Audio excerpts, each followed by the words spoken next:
Elena Vasquez had been cleaning houses for 12 years.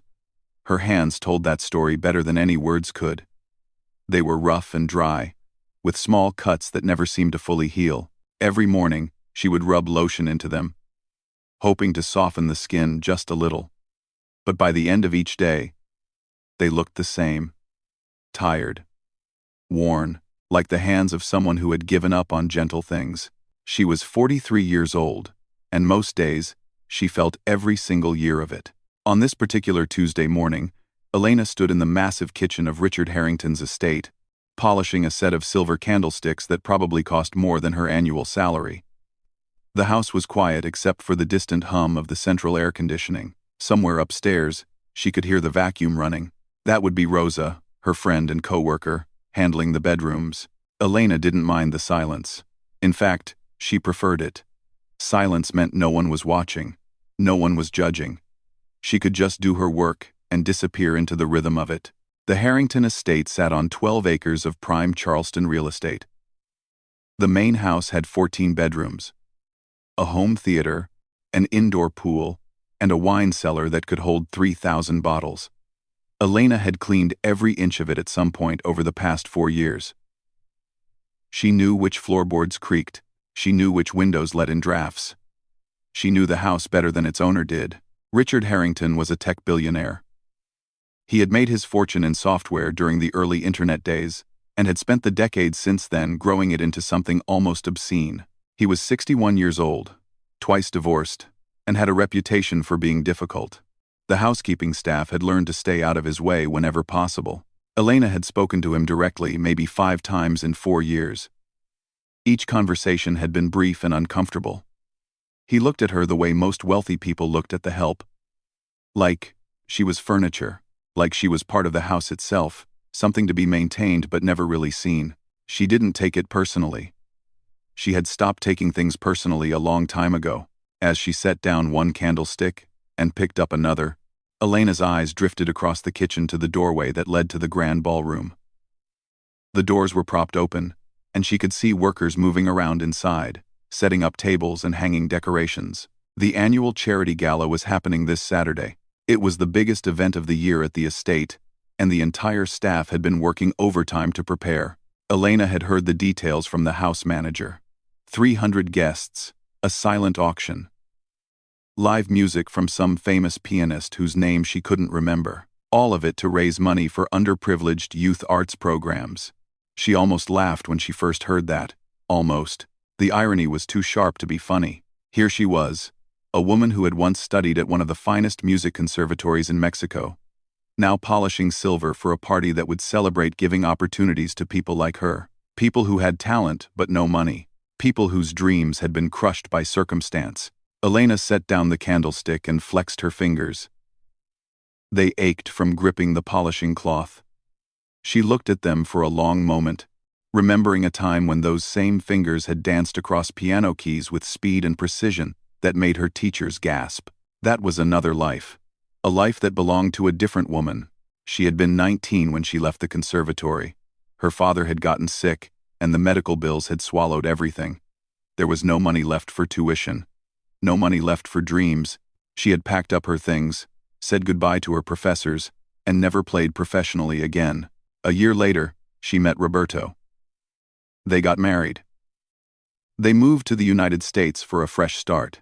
They had a daughter. For a while, things were good. Not perfect, but good. Then, Roberto died in a construction accident when their daughter was only 7 years old. After that, Elena did what she had to do. She took any job she could find. She cleaned offices at night and houses during the day. She learned to make herself small and invisible. She learned to survive. That was 15 years ago. Now her daughter, Camila, was 22. She was working 2 jobs while attending community college, trying to build a future that didn't involve scrubbing other people's floors. Elena was proud of her. So proud it sometimes made her chest hurt. The sound of footsteps pulled Elena from her thoughts. She looked up to see one of the event coordinators walking through the kitchen, clipboard in hand, phone pressed to her ear. The woman didn't even glance at Elena as she passed. Why would she? Elena was invisible. That was her job. She went back to polishing. Later that afternoon, Elena was assigned to help with the ballroom setup. She spent hours arranging flowers, adjusting tablecloths, and making sure every glass sparkled under the light. The room was beautiful when they finished. Crystal chandeliers hung from the ceiling. White roses sat in tall vases on every table. A small stage had been set up at the far end. And on it sat a piano. Not just any piano. A Steinway concert grand. Even from across the room, Elena could tell it was magnificent. The black lacquer finish gleamed. The keys looked like they had never been touched. She found herself walking toward it without meaning to.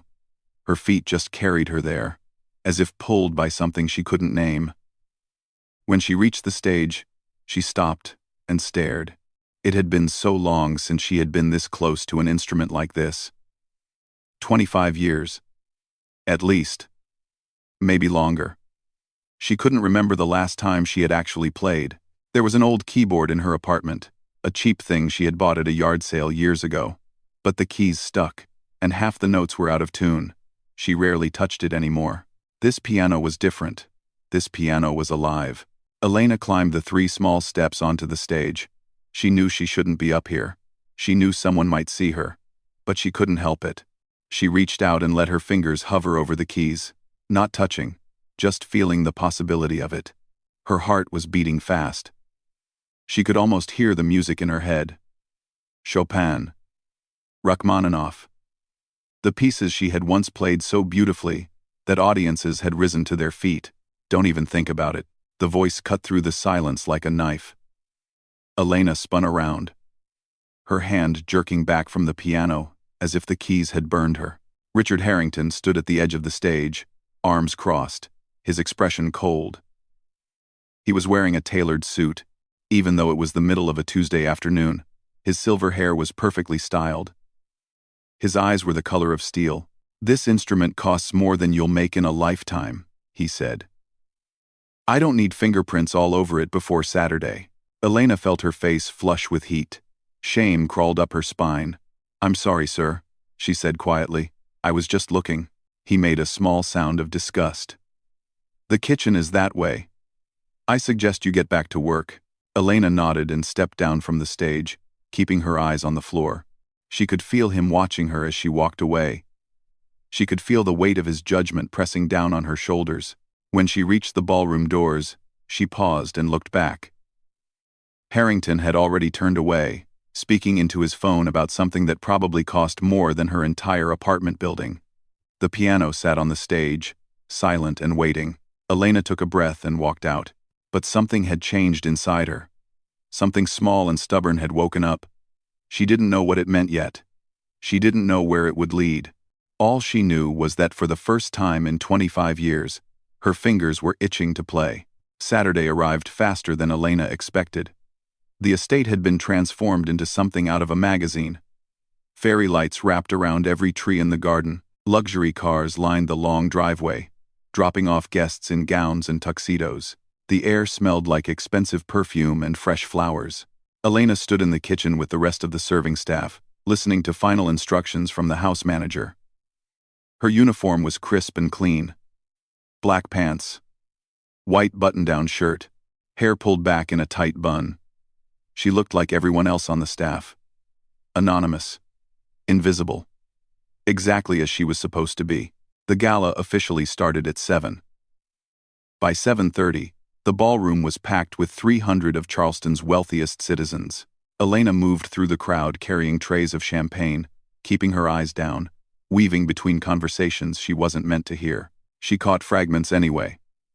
Talk of stock portfolios, vacation homes in Europe, children at expensive universities, a world so far removed from her own that it might as well have been another planet. Every now and then, her eyes would drift to the stage. The Steinway sat there under soft spotlights, waiting for the evening's main performer.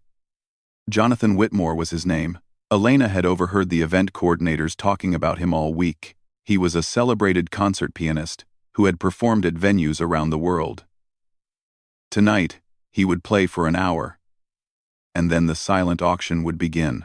Elena didn't know his music. She had stopped following the classical world years ago. It hurt too much to watch others live the life she had lost. Around 8 o'clock, the guests began moving toward their seats. Dinner was served first. Filet mignon, and roasted vegetables, and some kind of fancy dessert that Elena couldn't pronounce.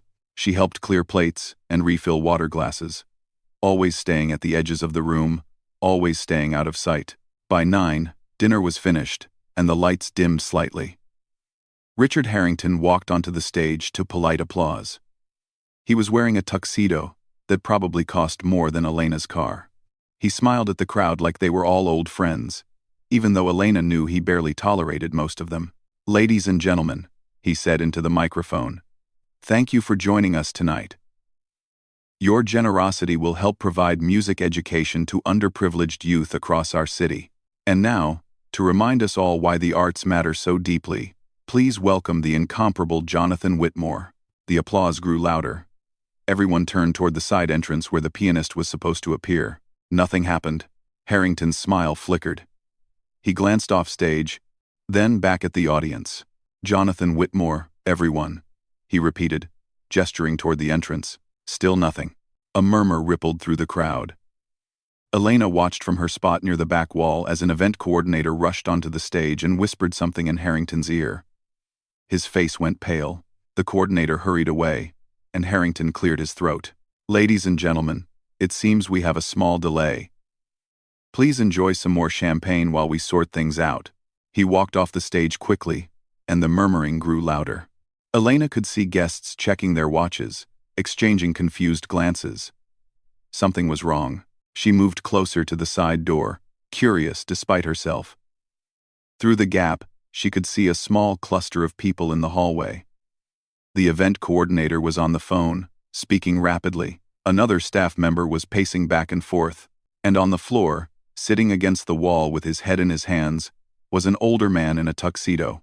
Elena realized with a start that it must be the pianist, Jonathan Whitmore. He looked sick. His face was gray and covered in sweat. A moment later, 2 paramedics rushed past her with a stretcher. Word spread quickly through the staff. The pianist had collapsed backstage. Some kind of sudden illness. He was being taken to the hospital. There would be no performance tonight. Elena returned to the ballroom and watched the chaos unfold. Harrington was back on stage, trying to calm the crowd, but she could see the tension in his shoulders. He kept checking his phone, making calls, growing more frustrated by the minute. The guests were getting restless. 300 wealthy donors had paid thousands of dollars to be here. They expected entertainment. They expected to be impressed. Without the pianist, the evening was falling apart. Elena picked up an empty champagne glass from a nearby table and placed it on her tray. She was about to head back to the kitchen when she heard Harrington's voice cut through the noise. "I don't care who you have to call," he was saying into his phone. "Find me someone who can play. Anyone. This is a disaster." He ended the call and shoved the phone into his pocket. His eyes scanned the room, looking for someone to blame, someone to fix this mess. And then his gaze landed on Elena. She froze. He walked toward her, his face tight with frustration.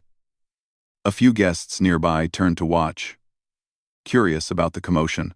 "You," Harrington said, stopping in front of her. "Instead of standing around, make yourself useful. Refill the champagne. Do something." Elena nodded. "Yes, sir." She turned to go, but his voice stopped her. "Actually, wait." There was something cruel in his tone now. Something bitter. "You were up on that stage the other day, weren't you? Touching the piano?" Elena felt her stomach drop. "I wasn't touching it. I was just what? Dreaming?" He laughed, a sharp, ugly sound. "Tell me, do you play piano? Maybe you can save our evening." A few guests chuckled. Elena's face burned. She knew he was mocking her. She knew this was his way of releasing his frustration, of making himself feel powerful again. She should have just walked away. She should have kept her head down like she always did. But something inside her snapped. Maybe it was the way he was looking at her. Maybe it was the laughter from the guests. Maybe it was 25 years of silence finally demanding to be heard. Yes, Elena said quietly. I do play. The laughter stopped. Harrington blinked. Excuse me? I play piano. Her voice was stronger now. Steadier. I studied at the National Conservatory in Mexico City. Before life got in the way. The guests nearby had gone silent. More people were turning to watch. Elena could feel the weight of all those eyes on her. But she didn't look away from Harrington. He stared at her for a long moment, and then a slow smile spread across his face. It was not a kind smile. Well then, he said, gesturing grandly toward the stage. By all means, save our evening. He said it like a joke, like an invitation to humiliate herself in front of everyone. Elena looked at the stage. The Steinway gleamed under the lights. 300 people were watching her, waiting to see what she would do. She could hear whispers rippling through the crowd. Is she serious? This is absurd. Someone should stop her. Her hands were shaking. Her heart was pounding so hard she could feel it in her throat. She thought about walking away. It would be so easy. Just apologize, go back to the kitchen, and pretend this never happened. No one would blame her. No one expected anything from a woman like her. But then she thought about her mother, who had sold her wedding ring to pay for piano lessons. She thought about her daughter, who worked 2 jobs just to afford textbooks. She thought about all the years she had spent being invisible, being small, being nothing. And she thought about the music, the beautiful, terrible music that had been locked inside her for 25 years. Elena set down her tray on the nearest table. Okay, she said. She walked toward the stage, her footsteps echoing in the stunned silence. The crowd parted for her, watching with a mixture of confusion and disbelief. She could hear someone whisper, "Is this part of the show?" It wasn't. Elena climbed the 3 small steps onto the stage. The Steinway waited for her, massive and gleaming. She had never played an instrument this fine in her life. Even at the conservatory, the pianos had been old and well-worn. She sat down on the bench and looked out at the audience. 300 faces stared back at her. Some looked skeptical. Some looked amused. A few looked almost pitying. In the front row, she saw Richard Harrington settle into his seat with his arms crossed. He was still smiling that cruel smile, waiting to watch her fail. Elena turned back to the piano. She placed her hands on the keys. They were cool and smooth beneath her fingers. Perfect. She closed her eyes and took a breath. And then she began to play. The first note hung in the air like a question. Elena's fingers had found the keys almost on their own, muscle memory taking over before her mind could catch up. She played a single note, then another, feeling the weight of the keys, the responsiveness of the hammers, the way the sound filled the enormous room. The Steinway was extraordinary. Every note rang out pure and clear, resonating through her body like a heartbeat. She had never touched an instrument this perfect. For a moment, she forgot where she was. She forgot the 300 pairs of eyes watching her. She forgot Richard Harrington's smug smile. She forgot everything except the feeling of the keys beneath her fingers. And then, she began to play for real. She chose Chopin. Ballade No. 1-inch G minor.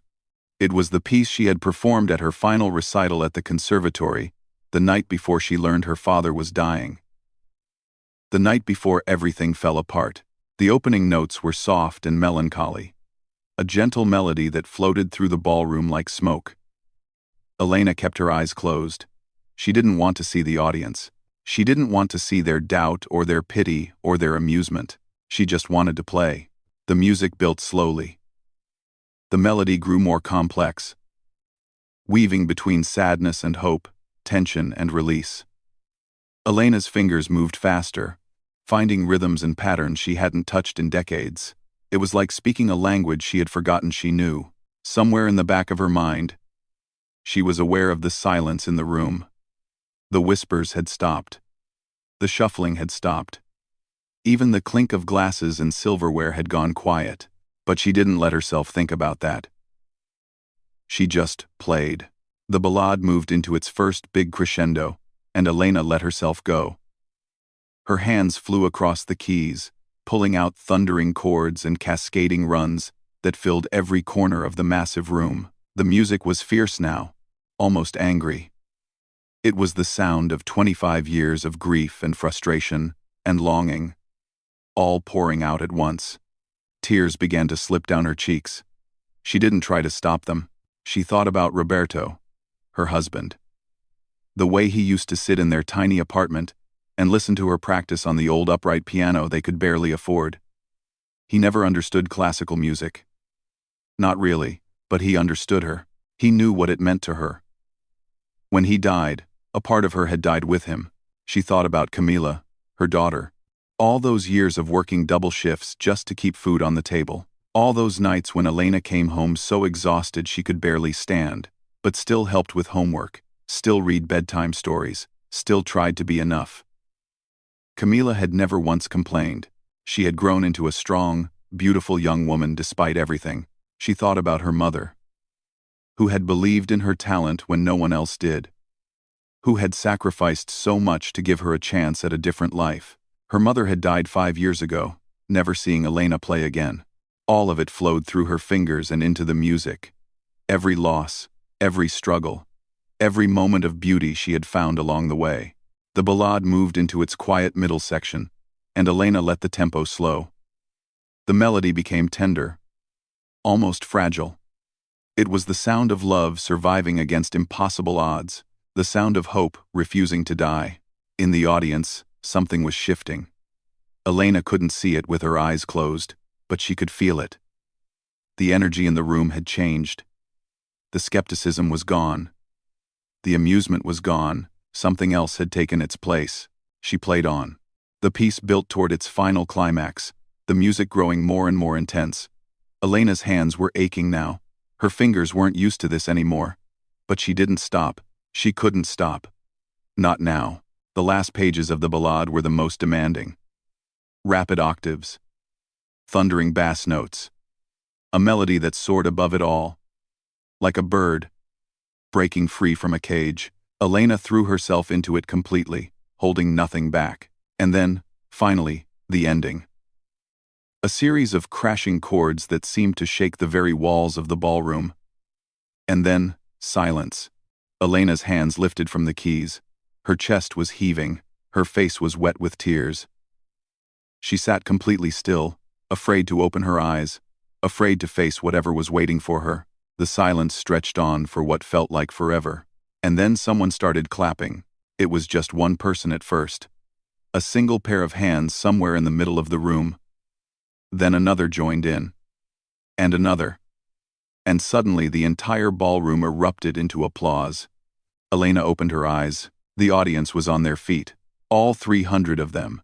They were clapping and cheering, some of them wiping tears from their own eyes. A woman in the front row was openly sobbing into her napkin. An older man near the back kept shaking his head in disbelief, like he couldn't process what he had just witnessed. Elena stood slowly, her legs trembling beneath her. She didn't know what to do. She had never expected this.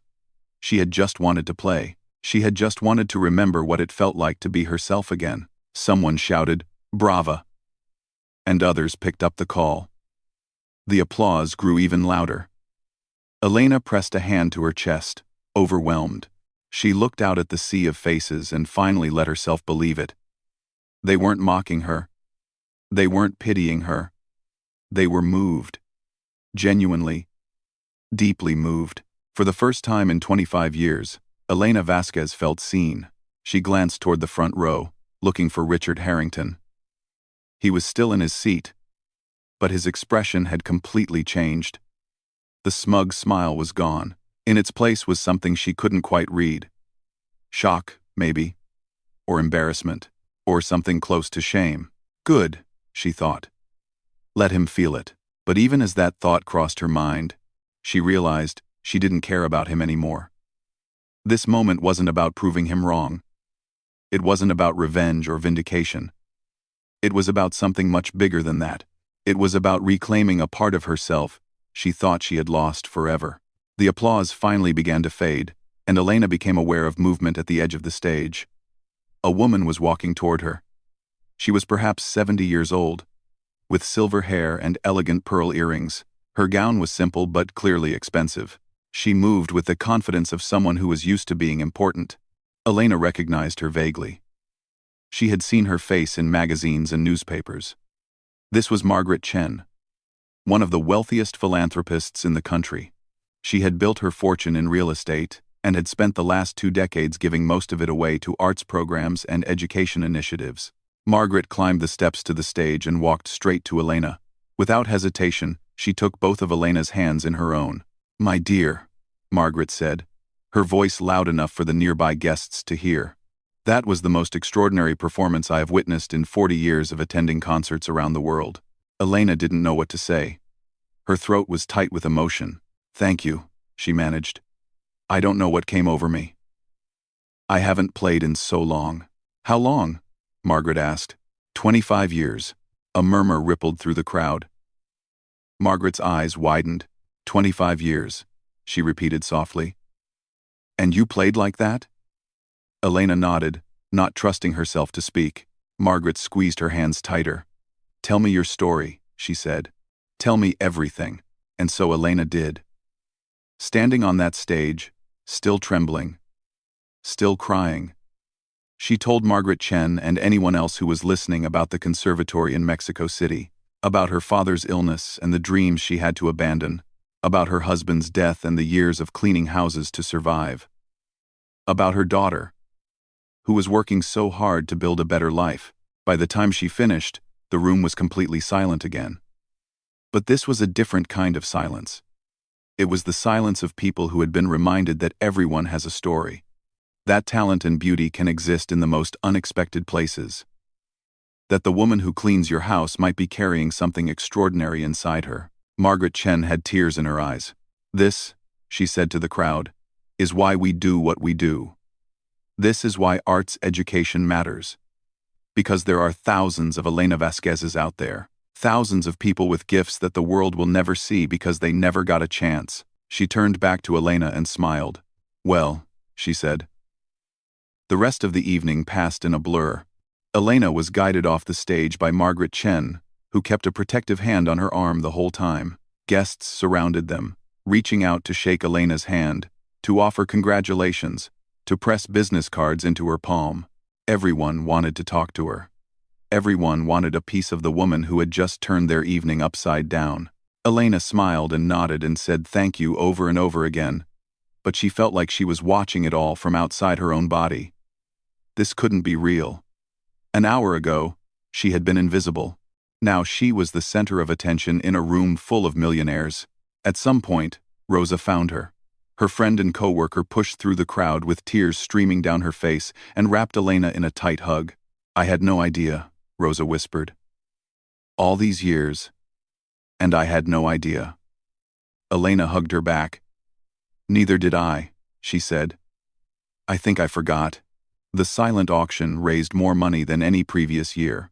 The event coordinator told Elena later that donations had tripled after her performance. People who had planned to give a few $1,000s ended up writing checks for tens of thousands. One elderly couple donated their entire vacation fund on the spot, all because of a housekeeper who sat down at a piano. By the time Elena finally left the estate that night, it was almost midnight. She drove home in her old Honda Civic, still wearing her staff uniform, still trying to process what had happened. When she pulled into the parking lot of her apartment complex, she sat in the car for a long time, staring at nothing. Her phone buzzed, then buzzed again, and again. She looked down and saw dozens of notifications. Text messages from numbers she didn't recognize. Social media alerts. Missed calls. What was happening? She opened one of the messages. It was from a woman named Linda, someone she had cleaned for years ago. "Is this you?" the message said, followed by a link. Elena clicked the link and felt her heart stop. It was a video. A video of her playing the piano at the gala. Someone had filmed the whole thing and posted it online. The video already had over 50,000 views. She scrolled down to the comments. There were hundreds of them. "Who is this woman? She's incredible. I'm literally crying. This is the most beautiful thing I've ever heard. She works as a housekeeper? Are you serious? This is what talent looks like when the world doesn't give people a chance. Someone get this woman a record deal. Elena's hands were shaking so badly she almost dropped the phone. She watched the view count climb higher in real time. 55,000. 60,000. 70,000. She didn't sleep that night. By morning, the video had gone viral. It had been shared on major news websites and picked up by television stations across the country. The view count had passed 2 million. Hashtags were trending. Reporters were calling her phone. Elena sat at her tiny kitchen table, drinking coffee that had gone cold hours ago, watching her life transform before her eyes. Her daughter Camila came over around noon. She had seen the video at work and driven straight to Elena's apartment. When Elena opened the door, Camila just stood there for a moment, looking at her mother like she was seeing her for the first time. "Mom," she said softly, "why didn't you ever tell me?" Elena pulled her daughter inside and closed the door against the noise of the world. "I don't know," she said honestly.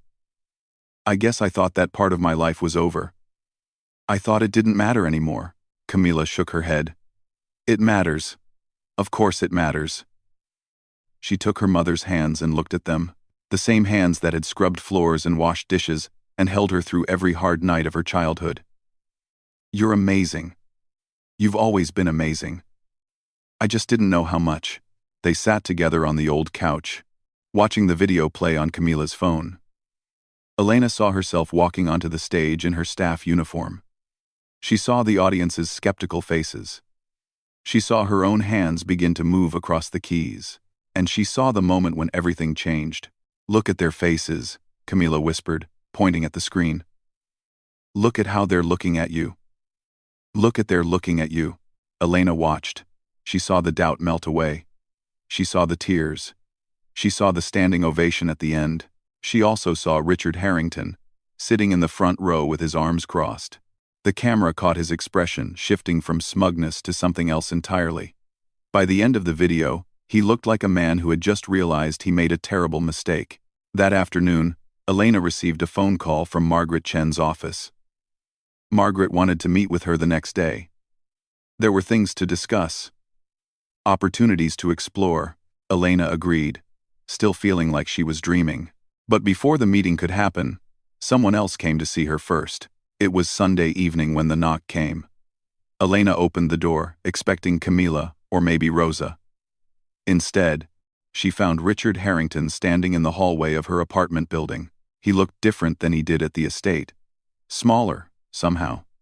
He was wearing casual clothes instead of a suit, and there were dark circles under his eyes. He was holding a bouquet of flowers that looked expensive and out of place in the dim hallway. Elena stared at him. She didn't say anything. "May I come in?" he asked. She almost said no. Part of her wanted to slam the door in his face. But another part was curious. What could he possibly want? She stepped aside and let him enter. He walked into her apartment and looked around. Elena knew what he was seeing. The worn carpet. The old furniture. The water stain on the ceiling that the landlord kept promising to fix. This was her life.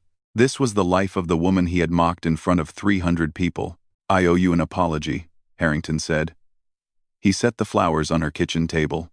His voice was stiff, like the words were hard for him to say. "What I did at the gala was wrong. I was frustrated, and I took it out on you. I made assumptions based on..." He trailed off. "Based on what?" Elena asked quietly. "Based on my uniform? Based on the fact that I clean your house?" He had the decency to look ashamed. "Yes," he admitted. "And I was wrong. Completely wrong." Elena crossed her arms and studied him. She had spent 4 years being invisible in his home. 4 years of being looked through like she was furniture. One apology didn't erase that. "You weren't wrong about everything," she said finally. "I am the help. I have been for a long time. I've cleaned your toilets, and washed your windows, and scrubbed your floors, and I was never ashamed of that work. It's honest work. It put food on my table and kept a roof over my daughter's head." She took a step closer to him. "But you looked at me and saw nothing. You saw someone who couldn't possibly have value beyond what I could do for you. That's not about me. That's about you. That's about how you see the world. Harrington was silent. He couldn't meet her eyes. I'm not looking for your pity, Elena continued. And I'm not looking for your guilt. But I need you to understand something. There are millions of people like me. People who work hard and stay invisible and carry entire worlds inside them that no one ever sees. We're not less than you. We never were. For a long moment, neither of them spoke. Then Harrington nodded slowly. You're right, he said. You're absolutely right. He reached into his pocket and pulled out an envelope. He set it on the table next to the flowers. This is a check, he said. Made out to the Chen Foundation, in your name. For the music education program. I should have been giving more all along. Elena looked at the envelope but didn't touch it. I don't want your money, she said. It's not for you, he replied. It's for the next Elena. The next kid with talent and no opportunity. Maybe this can help give them a chance. Elena considered this. Finally, she nodded. Okay, she said. But don't give it to make yourself feel better. Give it because it's the right thing to do.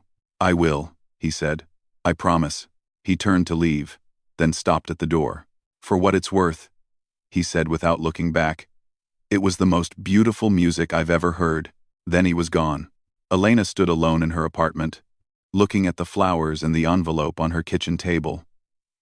Outside the window, the sun was setting over the city. Tomorrow, she would meet with Margaret Chen. Tomorrow, her new life would begin. But tonight, she just stood there and let herself feel it all. She had spent 25 years being invisible. Now the whole world could see her, and she was ready. 6 months later, Elena stood backstage at Carnegie Hall. She was wearing a simple black gown that Margaret Chen had helped her pick out. Nothing too fancy. Nothing that tried too hard. Just elegant and understated, like the woman wearing it. Her silver-streaked hair was pulled back softly, and she wore small pearl earrings that had belonged to her mother. Through the heavy curtain, she could hear the murmur of the audience. 2,800 seats, and every single one of them was filled. People had flown in from around the world to see her perform, the woman who had gone viral, the housekeeper who played Chopin, the dream that refused to die. Elena pressed her hand against her stomach, trying to calm the butterflies.